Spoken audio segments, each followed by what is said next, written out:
Hi everyone, Mr. E here, just introducing what Google Sites actually can do for you. Google Sites is actually both a designing and a hosting application made by Google, and it's amazing. It's free for all Google users, and it's a really powerful way not just to design your own website with free, easy access tools that resembles Google Docs and all the other Google applications you already know. It's also a application that allows you to actually host or put your website on the internet. So not only does Google Sites allow you to actually design the pages and put all your content in, it'll actually give you a domain or like a www.com address that you can actually publish your site online so that way others can view it. And it gives you the flexibility to publish it so it's public so anyone in the world can see it, or keep it restricted for a set group of people, or say only people in your enterprise, so like just your students or just other users within your domain. Google Sites has come a long way. When it launched in 2008, we were using what's now called the Classic Sites, which is being retired. And that was a much simpler page edit function, which actually allowed you to still customize your pages and do columns and content, but it looked like a really old version of Microsoft Word. In sometime around 2016, the new Google Sites came out with a much easier drag and drop designing, and that's what all of the videos in this workshop are about. So it's how to use the new Google Sites to create a really easy to use, easy to read, and very informative website.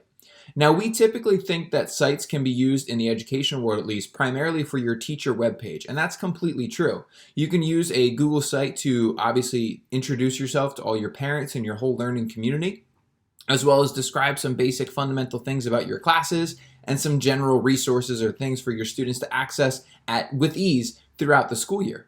But you can also use sites for a lot of other projects as well. So perhaps you want to do some type of learning portal that brings your students across multiple resources or maybe mini classes or sections.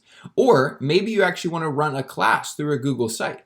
So Google Sites isn't necessarily a learning management system. It's not like Google Classroom or Canvas or another application that makes it easy to collect assignments and grades, but it is really easy to give out information in a much more controllable way when it comes to pages and subpages and different text.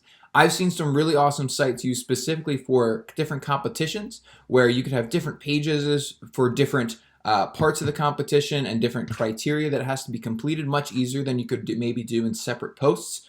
Or perhaps a writer's workshop would be something similar, or a design challenge or an escape room.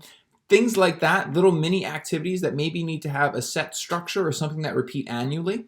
Doing a website might actually be a little bit easier to get that content up, give your students the link, and then they can go through the pages and you can still embed forms and different criteria to actually work with. Now, using Google Sites is as simple as making a new Google document. And in the next series of videos, I get into how to create a site, look at sharing permissions to make it public or private, and actually how to start to drop in your content, your themes, and customize them over my 102 and 101 courses. I hope you guys really enjoy it. I know that I use a Google site for my teacher webpage, different tournaments, different competitions, and our entire summer program. So it's a really powerful tool to get your information out to your students and interact with them accordingly. Thanks for watching. I hope you guys enjoy this series of videos.